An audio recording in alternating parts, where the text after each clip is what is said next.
Bonjour à tous. Aujourd'hui, on s'intéresse au CAPES de mathématiques, l'épreuve numéro 1 du sujet 2024. On est sur le problème 1 avec les vrais ou faux. Et on est dans le thème l'arithmétique. Donc on est parti, question 7 à 13, avec première question, très simple, 3 sur 11 égale 0, 27, 27, 27, 27, 27, 27, point. Vrai ou faux? Alors je vous dis tout de suite, c'est faux. Alors une première chose, c'est qu'à droite, on a du 0, 27, 27, 27, 27, 27, 27, c'est une écriture décimale finie. Donc ça, c'est un nombre décimal. Et on va montrer que et 3 sur 11, mais ça n'est pas un nombre décimal, donc il ne peut pas y avoir égalité. Supposons que 3 sur 11 soit un décimal, il existerait alors un entier naturel n, parce que c'est un nombre positif déjà, et un nombre entier naturel p, tel que 3 sur 11 serait sous forme d'un décimal, c'est-à-dire un nombre entier sur une puissance de 10. D'accord? Puissance de 10 ici, avec puissance de 10 entière naturelle. Est-ce que c'est possible ça? Eh bien, on fait un petit produit en croix, donc je vais multiplier les deux côtés par 10 puissance p, j'obtiendrai 3 fois 10 puissance p, qui serait égal à 11 fois n. D'accord? Et donc, ça veut dire que 11 diviserait le produit 3 fois 10 puissance p. D'accord? Or, 11 est premier avec 3, d'accord? Et donc, le théorème de Gauss nous dirait que 11, donc 11 divise un produit, 3 fois 10 puissance p, 11 est premier avec 3, donc 11 divise 10 puissance p. Pour p égale 0, on aurait 11 qui divise 1, c'est absurde, donc pour p supérieur ou égal à 1, on aurait donc 11 qui divise 10 puissance p. C'est possible ou pas? Eh bien non, parce que 10 puissance p, eh bien, c'est 2 puissance p fois 5 puissance p. Ça veut dire que les diviseurs premiers de 10 puissance p, c'est 2 et 5. Les seuls diviseurs premiers donc de 10 puissance p sont 2 et 5. Donc 11 étant premier, eh bien, ne peut pas diviser 10 puissance p. Donc ça veut dire qu'ici, c'est absurde. 11 ne divise pas 10 puissance p. Conclusion, notre supposition est fausse. Donc, par l'absurde, 3 sur 11 n'appartient pas à D. Alors, il y a d'autres façons de le montrer, mais je fais quand même la conclusion d'abord. On a donc ici 3 sur 11 qui n'appartient pas à D. Le 0,27, 27, 27, 27, 27 et 27 qui appartient à D. Et donc, notre affirmation là, elle est fausse. Donc, ceci est faux. Alors, on aurait pu utiliser une propriété. Si on prend P et Q premiers entre eux, eh bien, P sur Q appartient aux décimaux si le dénominateur n'est divisible par aucun nombre premier autre que 2 et 5. D'accord? Et quelque chose qui est équivalent, P sur Q n'appartient pas à D. D'accord? Si Q a un diviseur premier différent de 2 et 5. Donc ici, 3 sur 11, eh bien, 3 est premier avec 11. D'accord, évident. Et 11 est un diviseur du dénominateur qui n'est ni 2 ni 5, et c'est un nombre premier. D'accord? Et donc, ça veut dire qu'on pourrait dire comme ça que 3 sur 11 n'appartient pas à l'ensemble des décimaux, et donc conclure de la même façon que précédemment. Alors après, on aurait pu tout simplement aussi faire la multiplication. D'accord? Pas très intéressant, mais ça se fait très bien. Si vous savez multiplier par 11, comment on fait? Donc ici, on met 7, et après on va ajouter les deux derniers nombres, donc 7 et 2, 9. 7 et 2, 9. 7 et 2, 9. Donc on a beaucoup de 9. Alors je vais essayer de ne pas en oublier. Donc j'ai combien d'additions? 1, 2, 3, 4, 5, 6, 7, 8, 9, 10, 11. Donc 11, 9, 5, 6, 7, 8, 9, 10, 11. Et après à la fin, on a donc ici 2 virgules. Tous ces 9 et un 7. Et c'est différent de 3. Donc ça veut dire que eh bien, 3 sur 11 est bien différent quand on divise par 11 de 0,27. 6 fois 1 jusqu'à ceci. Donc voilà une autre façon de faire qui ne nécessite pas de connaissances particulières. Deuxième question de la série arithmétique. Le produit de deux nombres irrationnels est un nombre irrationnel. Alors ça c'est un grand classique, c'est faux. Pour ça on va tout de suite exhiber un contre-exemple. Je prends racine de 2. Racine de 2, ça n'appartient pas au rationnel, on le sait très bien. Racine de 2 fois racine de 2, c'est égal à 2. Ça veut dire que ici on a racine de 2 qui n'est pas rationnel, et on a un produit de 2 rationnel ici, qui, justement, est un rationnel. Donc, le produit de nombres irrationnels n'est pas toujours un nombre irrationnel, et donc l'affirmation, elle est fausse. Neuvième question de ce sujet. Et troisième question d'arithmétique. Soit n un entier naturel à contraposer de l'assertion n carré pair implique n pair et n pair implique n carré pair. Bien, évidemment, ça c'est faux. Ça s'appelle ça réciproque. La contraposée de n carré pair implique n pair, on va la donner. La contraposée, c'est une propriété équivalente.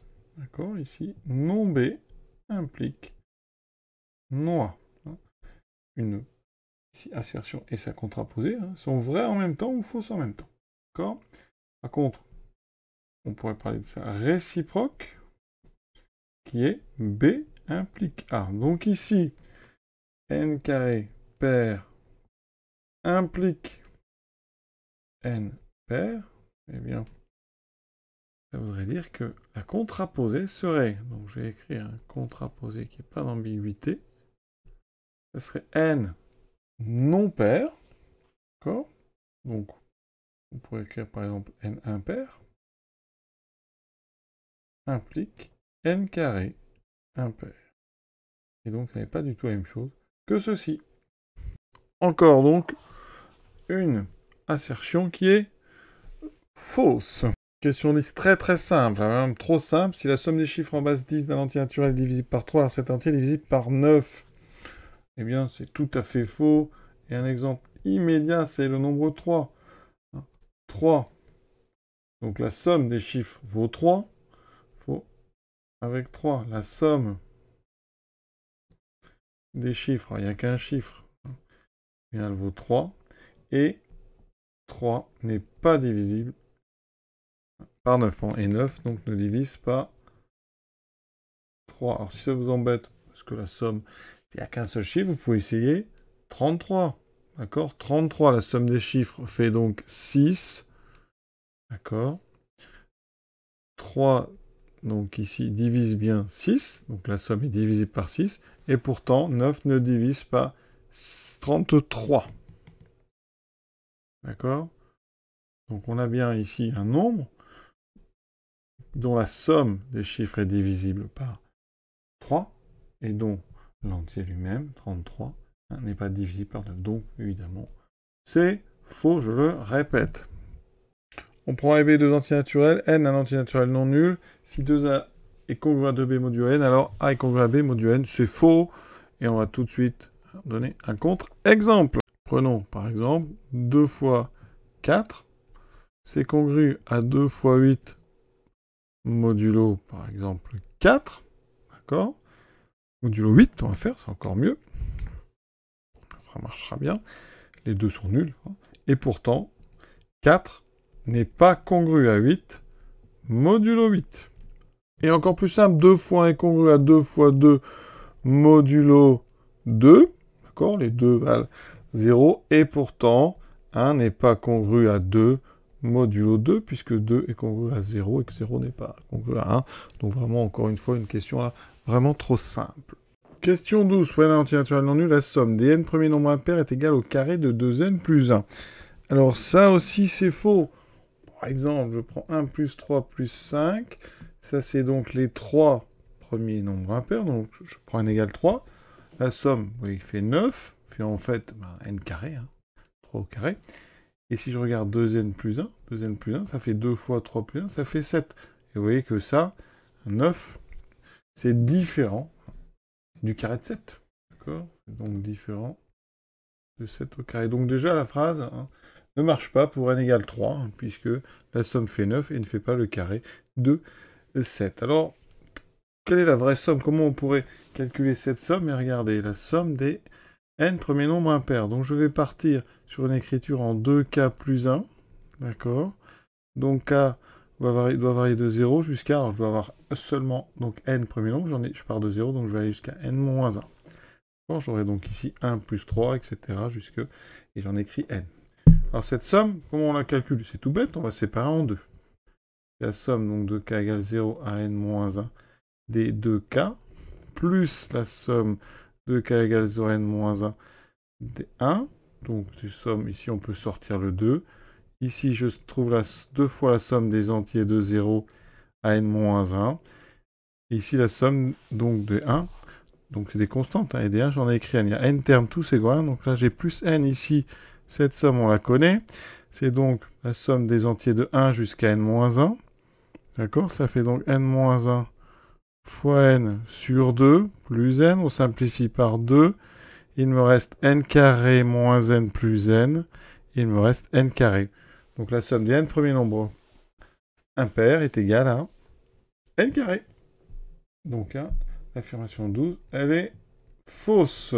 Question 13. Alors on va passer par une étude modulo 5. On prend 3 entiers tels que a carré égale b carré plus c carré.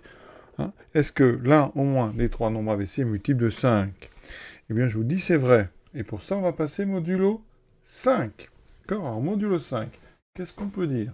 Dans ce cas, on peut dire que a carré est congru à b carré plus c carré, le tout mode 5. Alors je vais regarder déjà la table des carrés modulo 5. Alors déjà, les valeurs de n, il y en a 5. 0, 1, 2, 3, 4 et 5. Alors 5, non, voilà, j'ai mis le 0. On revient ici.